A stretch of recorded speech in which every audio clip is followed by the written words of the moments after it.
마태복음 2장 2절, 마태복음 2장 2절 말씀입니다. 제가 봉독해 드리도록 하겠습니다. 유대인의 왕으로 나신 이가 어디 계시냐? 우리가 동방에서 그의 별을 보고 그에게 경배하러 왔노라 하니. 아멘. 사랑하는 성도님들, 이 세상에는 참 많은 영화가 있죠. 성도님들도 영화 좋아하십니까? 영화는 웬만한 사람들은 다 좋아하죠. 그래서 이제 세상에 너무나 많은 영화도 있고, 좋은 영화, 기가 막힌 영화, 지루한 영화, 여러 가지 영화가 있는데, 이제 연말이 되다 보니까 그런 많은 영화 중에서 올해 최고의 영화는 무엇일까? 이런 거를 한번 생각하면 항상 재미가 있습니다. 물론 이제 사람들이 생각한 것에 따라서, 취향에 따라서 여기에 대한 대답은 모두 다 달라지겠지만, 제 개인적으로 올해 최고의 영화는 파묘라고 말을 해보고 싶습니다. 파묘가 올 초에 굉장히 많은 관심과 이목을 끌었던 영화이죠.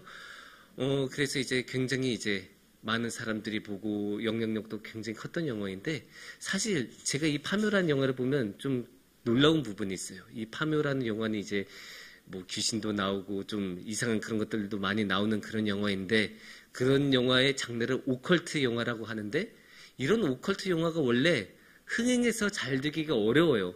대중적으로 좀 즐기기가 어려운 그런 공포스러운 장면도 나오고 귀신도 나오고 좀 이상하잖아요. 그냥 일상적이지 않으니까.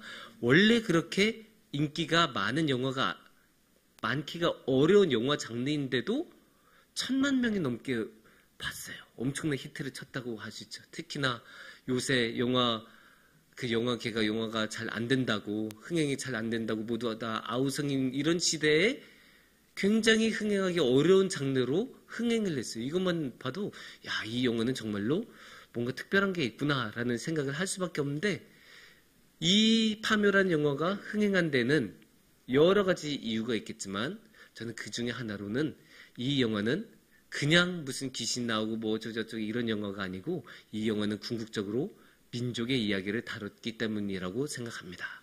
뭐 보신 분들은 다 알겠지만 굉장히 민족에 관한 이야기가 많이 나오잖아요. 근데 우리나라에선 민족의 이야기라고 하면 그냥 옛날에 우리나라 민족이 뭐 했고 이런 일도 있었고 저런 일도 있었고 이런 이야기가 아니잖아요, 사실. 우리나라에서 민족의 이야기라고 할 때는 굉장히 슬프고 비참한 이야기예요. 빼앗겼던 이야기, 삶이 파괴된 이야기, 불의한 그런 일들이 너무나 많이 일어났던 이야기들입니다. 그런 것들을 하나로 아주 간단하게 묶어서 이야기를 하자면 나라 잃은 서름이라는 표현을 우리가 써볼 수 있습니다. 옛날에는 아주 많이 썼던 표현이죠. 나라 잃은 서름. 그래서 우리가 굉장히 부당한 그런 대우를 받거나 정말로 말도 안 되는 일들을 당해도 거기에 대해서 우리를 지켜주거나 우리한테 뭔가를 해줄 수 있는 그런 상황, 도와줄 사람 하나 없는 게 나라 잃은 서름이란 그런 이야기입니다. 그래서 이 나라 잃은 서름이 우리나라의 민족의 역사에는 너무나 깊게 뿌리 박혀 있기 때문에 그런 것들이 다시 나올 때마다 우리는 너무나 슬퍼하고 거기서 그러한 슬픔과 공감의 힘이 일어날 수밖에 없는 거죠. 특히 우리나라처럼 다른 곳에서 다른 외세에 의해서 민족적인 그런 아픔을 겪었다가 열심히 노력하고 독립운동을 해서 독립을 했던 나라의 경우에는 더욱더 이런 민족적인 정체성이라고 할 수 있는 그런 모습들이 굉장히 강해집니다. 그래서 이런 그 민족적인 정체성에, 우리나라 민족의 정체성에는 이 나라 잃은 서름이란 게 아주 큰 역할을 한다고 말을 할 수 있습니다. 그런데 나라 잃은 서름을 겪은 것은 우리 민족만이 아니죠. 사실 이 세상에는 수많은 민족들이 나라 잃은 서름을 겪어봤습니다. 그리고 그거는 성경도 다르지 않습니다. 성경에서 가장 중점적으로 다루는 이스라엘 민족도 나라 잃은 서름이 무엇인지 너무나 잘 알고 있습니다.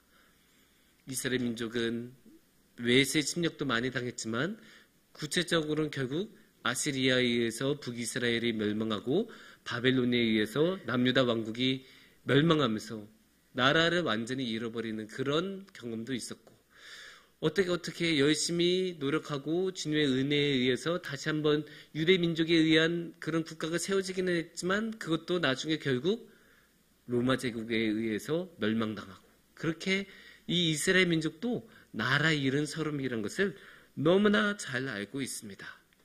이런 가운데 오늘의 성경 말씀이 진행이 됩니다. 오늘의 성경 말씀은 2절에서 이렇게 말씀하고 있습니다. 유대인의 왕으로 나신 이가 어디 계시냐? 우리가 동방에서 그의 별을 보고 그에게 경배하러 왔노라 하니.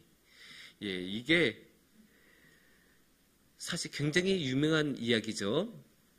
우리 성도님들 중에서 이 이야기를 모르신 분은 아무도 없을 것 같아요. 왜냐면 워낙에 유명한, 누가 나타나죠? 지금 여기서 동방박사들이 나타나지 않습니까? 동방박사들이 나타나서 이스라엘의 유대인의 왕으로 나신 이가 이번에 유대인의 왕이 되실 분이 나셨다, 태어나셨다, 이렇게 이야기를 전해주면서 어디로 가야 제가 그분을 만나고 그분께 아련하고 그분께 경배를 드릴 수 있습니까? 이렇게 지금 물어보고 있는 그런 상황이에요. 그러니까 크게 우리가 성경의 이야기 흐름에 보면 예수님의 탄생 이야기라고 할 수가 있죠. 그런데 이게 어떻게 보면 이 당시로서는 굉장히, 이것을 겪었던 사람들은 굉장히 황당할 수 있어요. 왜냐? 이 동방박사라는 사람들은 이스라엘 사람들이 아니잖아요. 동방박사라고 할 때 이 동방박사의 동쪽에서 온 박사들, 이 동쪽이 어딘지는 명확하지는 않아요. 근데 가까이는 페르시아, 멀면 인도까지 보통 말을 해요. 보통 그렇게 추정을 합니다. 그러니까 갑자기 페르시아 사람 아니면 인도 사람이 와서 이스라엘 사람한테 야, 너네 새로운 왕이 태어났어, 이렇게 말을 하는 거예요. 이스라엘 사람도 아니고 갑자기 전혀 상관도 없는 이스라엘 민족도 아닌 사람이 나타나서 이스라엘 민족의 왕이 태어났다고 하니까 이 이스라엘 민족의 사람들의 입장으로서는 굉장히 황당할 수밖에 없을 것입니다. 거기에 여기서 황당할 수밖에 없는 이유가 한 가지가 더 있습니다. 왜냐? 이 당시에는 이스라엘을 다스리고 있는 왕이 엄연히 있었기 때문입니다. 헤로드 왕이 있었죠. 헤로드 왕이 멀쩡히 정권을 유지하고 왕국을 유지하면서 살아가고 있는데 갑자기 새로운 왕이 나타났습니다, 이렇게 말을 하니까 얼마나 황당할 수밖에 없겠습니까? 물론 여기서 헤로드 왕은 크게 내색을 하지 않고 어딘지 우리가 한번 찾아보고 여기 베들레헴인 것 같은데 한번 가보세요. 그리고 만약에 찾게 되면 저한테 말씀해 주세요. 저도 경배하러 갈게요. 이렇게 굉장히 침착하게 이야기는 하지만 그게 본심이 아니었던 것을 우리가 모두 알고 있지 않습니까? 왜냐? 헤롯은 이 이후에 베들레헴에서 굉장히 이제 끔찍했었던 신생아 학살을 진행을 하지 않습니까? 너무나 끔찍한 이야기이지만, 그리고 이거는 헤롯의 분명한 굉장한 악행이었지만, 우리가 권력의 속성을 생각한다면 이거는 너무나 당연한 일이에요. 이렇게 될 수밖에 없었던 일이에요. 아니, 어떤 왕이 자기 말고 다른 사람이 왕으로 나타났다고 했는데 그거를 그냥 내버려 둡니까? 그거를 환영할 사람은 이 세상에 아무도 없어요. 사울도 다윗을 얼마나 시기했어요. 다윗이 왕으로 점지된 것 같으니까 얼마나 다윗을 제거하려고 노력합니까? 그게 권력의 속성이 그래요. 권력은 절대 나누지 않습니다. 권력은 자기 손에 꽉 틀어지고 전부 갖든지 다 잃어버리든지 둘 중 하나이기 때문에 너무나 헤롯 왕은 당연한 권력의 모습대로 그 자신의 권력을 가지고 권력을 유지하려고 모든 힘을, 모든 노력을 다한 거고, 그리고 이제 어떻게 보면 멀쩡하게 왕인데도 다른 왕이 나타났다라고 말을 하는 거는 일반적인 관습에 따르면 그거는 역모라고 할 수도 있어요. 역모, 반란, 온갖 이야기를 다 할 수 있는데 동서고금 역모만큼 강력하게 진압되고 강력하게 벌을 받은 형벌이 없어요. 우리나라만 해도, 조선시대만 해도 아버지의 벌을, 아버지가 뭔가 잘못을 저질렀다. 잘못 저지를 수 있잖아요. 근데 그것을 관가에서 아들이 그걸 신고하면 아들이 벌을 받아요. 효를 훼손했다는 이유로 아들이 벌을 받지만 역모만큼은 아들이 벌을 받지 않아요. 그만큼 역모는 너무나 큰 죄였고, 보통 중국의 옛날 중국에서는 이런 영모가 있으면 3대를 멸한다고 해요. 본인, 아버지, 아들 이렇게 해서 3대를 멸할 정도로 너무나 큰 죄가 이런 영모인데, 그래서 이 동방박사들은 거의 영모를 한 셈인데도 셈이니까 헤롯 대왕은 이렇게 나중에 신생학살에 의한 아주 극단적이고도 악한 방법으로 자신의 권력을 유지하려고 하는 모습을 우리가 볼 수 있습니다. 그리고 이게 일반적으로 우리가 이 2절 9절을 읽는 방식이에요. 왜냐? 성경이 그런 식으로 흘러가기 때문이에요. 성경이 헤롯이 그 다음에 이제 신생아 학살을 벌이면서 그렇게 권력을 유지하려고 노력했다, 이런 식으로 이야기가 진행이 되기 때문에 우리도 항상 그런 식으로 성경을 읽어요. 하지만 우리가 여기서 조금 더 한 걸음 더 생각해 보면 좋을 것 같아요. 왜냐? 이 말씀, 왕으로 나신 이가 나타났다는 말씀, 이 말씀을 들은 것은 헤롯 왕이 유일하지 않기 때문입니다. 헤롯 왕이 그 말을 들을 때 주위에 신하들도 있었고, 신하들이 그 여럿이 얘기 듣다 보면 어떻게 돼요? 뭐 자신의 아내한테 이야기도 하고 친구한테도 이야기하고 하다 보면 어떻게 되겠습니까? 순식간에 소문이 퍼지겠죠. 그러면 그 뜻은 무엇입니까? 이스라엘 사람도 이 이야기를 들었다는 거예요. 그러면 이스라엘 사람은 이 말을 들었을 때 어땠을까요? 헤롯 왕처럼 분개하고 속으로 화가 치밀어 오른 것을 참지 못하고 막 분개했을까요? 아니에요. 저는 그렇지 않다고 생각해요. 새로운 왕이 나타난다는 것은 시대가 바뀌고 나라가 바뀐다는 뜻이에요. 왜냐? 왕은 모든 것을 관장하는 사람이었어요. 우리나라는 현대국가이기 때문에 입법, 행정, 사법, 3권 분립이 된다고 하지 않습니까? 세 가지 다 나눠서 한다고 하는데, 이때 이 시절에는 그런 3권 분립이 없어요. 왕이 혼자서 다 합니다. 솔로몬이 무엇으로 유명했어요? 지혜로 유명했는데, 지혜로 맨 먼저 했었던 게 무엇이었습니까? 판결을 내린 거였잖아요. 이 아이가 어떤 여인의 아이였는지 판결해 준 것, 그게 뭡니까? 사법부의 역할이잖아요. 또 왕이 하는 게 무엇이 많습니까? 법, 칙령 발표하고, 이제부터 너네 이렇게 해. 고레스 왕이 그렇게 칙령 발표하면서 이스라엘 민족 다 이스라엘 땅으로 돌려보내주지 않습니까? 그렇게 법을 세우는 게 왕의 역할이기도 하고, 그 법이 제대로 쭉 진행이 될 수 있게 행정적인 능력까지 다 왕이 모든 것을 하는, 거기에 심지어 왕이 뭐까지 했습니까? 군사적인 활동까지 했어요. 다윗이 무엇으로 유명했어요? 블레셋하고 싸우는 것으로 유명했잖아요. 그래서 왕에 대해서도 그렇게 전쟁에 자주 나간 그런 모습을 우리가 보지 않습니까? 그렇게 왕은 모든 것을 다 하는 사람이 왕이었어요. 하나의 나라의, 하나의 국가의 모든 기능이 이 왕이라는 개인에게 집중이 돼 있고 그 사람이 모든 것을 했는데, 이 왕이 변한다는 것은 결국 새로운 질서가 나타나고 새로운 질서대로 나라가 운영이 되고, 더 나아가서 나라 자체가 새로운 나라가 온다는 뜻이 됩니다.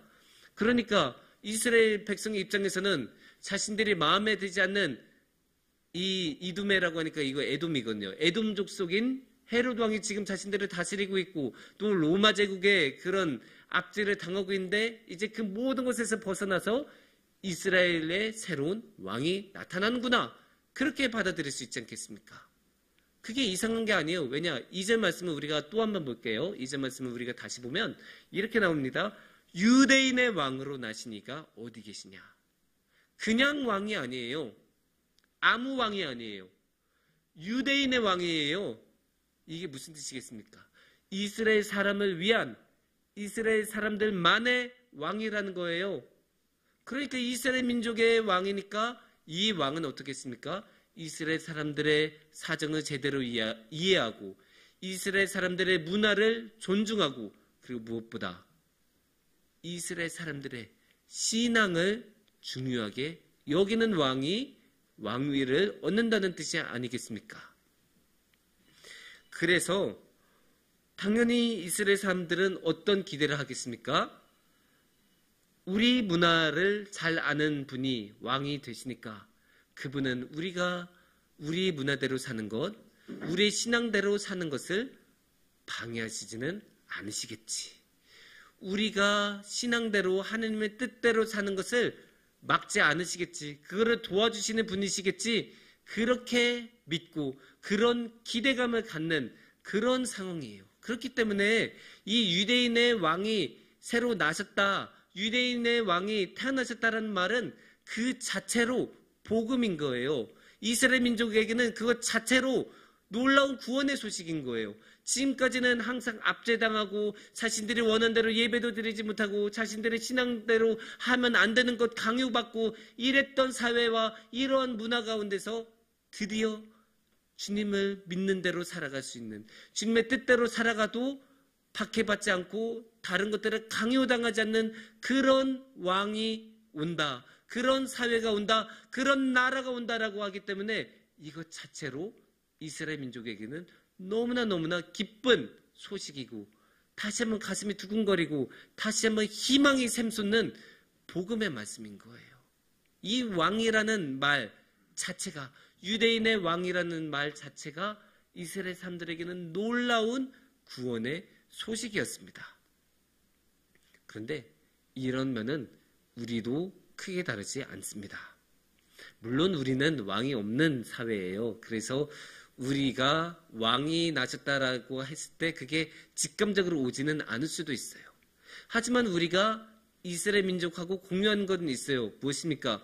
우리도 일상에서, 사회 가운데서, 문화 가운데서 힘든 게 많아요. 우리의 능력으로 해결할 수 없는 압제받는 부분, 억압받는 부분, 우리가 해결할 수 없는 어려움들 너무나 많아요. 너무나 많고 우리가 잘 해보고 싶은데 우리의 마음은 그게 아닌데 그렇게 안 되는 경우가 너무나 많아요. 우리는 정말로 주님의 뜻대로 잘 살고 싶은데 그렇게 하지 못한 경우도 너무나 많아요. 하지만 이제는 모든 것이 달라집니다. 왜냐? 왕이 오셨으니까. 새로운 왕, 이스라엘의 왕, 하나님의 뜻을 아는 왕, 하나님의 아들이신 왕이 우리 가운데로 오시기 때문에 우리의 삶도 변할 수 있는 거예요. 우리도 그 모든 우리를 얽매이고 힘들게 만들던 그 많은 사회적인 모순과 왜곡된 그런 압제들에서 드디어 해방되고 편안하게 우리의 자유대로 주님을 사랑하는 마음대로 주님을 따라서 살아갈 수 있는 그런 사회가 열리는 거예요. 왜냐? 우리 예수님께서 왕이시기 때문입니다. 우리 예수님께서 왕으로 오시기 때문입니다. 사랑하는 성도님들, 우리가 지금 대림절을 보내고 있지 않습니까? 대림절은 우리가 당연히 주님을 기억하고 예수님이 오신 것을 기념하는 절기입니다.